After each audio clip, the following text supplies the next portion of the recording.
Je pense un des succès que maintenant les citoyens perçoivent, ce sont les espaces publics. Parce qu'un tram, c'est un mode de transport, mais il a complètement transformé la ville aussi. Donc on a des espaces publics, plus ou moins 40 hectares qui ont été transformés.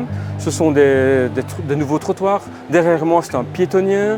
Ce sont des plantations, ce sont des espaces verts, des espaces dédiés aux piétons, des espaces dédiés aux cyclistes.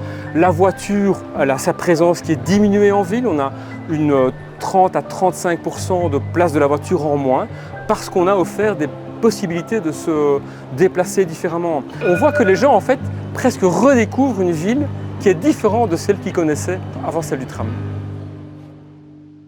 La ville de Liège, c'est 200 000 habitants, plus ou moins 100 000 étudiants et un peu moins de 100 000 travailleurs qui viennent à Liège. Mais c'est aussi le cœur d'une métropole qui fait 500 à 600 000 habitants qui viennent pour des raisons diverses dans la centralité. En 2009-2010, le système de transport public à Liège a atteint sa limite. On a un réseau de bus très important mais qui atteint sa capacité et qui ne permet pas d'augmenter l'offre en transport du cœur d'une métropole. Et c'est là que la ville, avec l'OTW, décide de créer une première ligne de tram à Liège. C'est une dizaine de kilomètres. On a 23 stations qui sont là et qui desservent vraiment des polarités très différentes, des quartiers un peu éloignés et des fortes polarités. Et donc ça, c'est une force aussi d'un tram, c'est qu'à un moment, on va relier des quartiers qui ne se parlaient pas du tout. Donc c'est ce brassage en fait qui fait aussi une richesse à la fois de mobilité mais également socio-économique. On a entre 40 et 50 000 voyageurs par jour entre la gare des Guillemins, la gare internationale des Guillemins, et le cœur de la ville qui est la place Saint-Lambert. L'objectif du tram est de monter en puissance et d'atteindre 80, 90 à 100 000 validations par jour.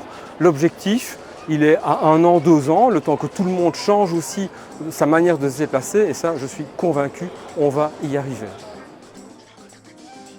Il y a une stratégie de ville qui est là depuis le début des années 2000, avec toute une série de rénovations, d'investissements dans la culture, dans les équipements. Et le tram, en fait, est devenu une sorte de cordon ombilical, de lien entre tous ces projets existants ou futurs, et ont permis de les accélérer. Et donc, c'est tout ce mélange entre différents acteurs qui, pour nous, est un vrai succès. Je pense qu'on ne peut pas avancer nous techniciens, nous administration, sans une volonté politique qui est très forte. On peut être des techniciens, à un moment, ça reste une volonté très très forte qui doit être portée, avec, on dit, la ville, mais également toutes les autorités régionales qui ont financé et plusieurs ministres successifs qui ont porté ce projet de tram à Liège, et ça c'est essentiel. Pour le partenariat public-privé, au départ, le sentiment était que le partenaire privé allait mettre énormément d'énergie, parce qu'en fait, il est payé quand le tram circule. C'est aussi non seulement un investissement, mais aussi une maintenance,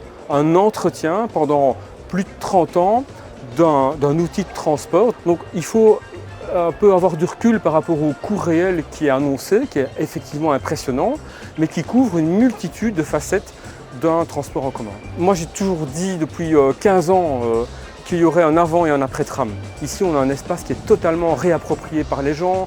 On s'entend parler, on entend presque les oiseaux dans les arbres. C'est important de prendre le pouls de la population et de son adhésion, que j'espère totale.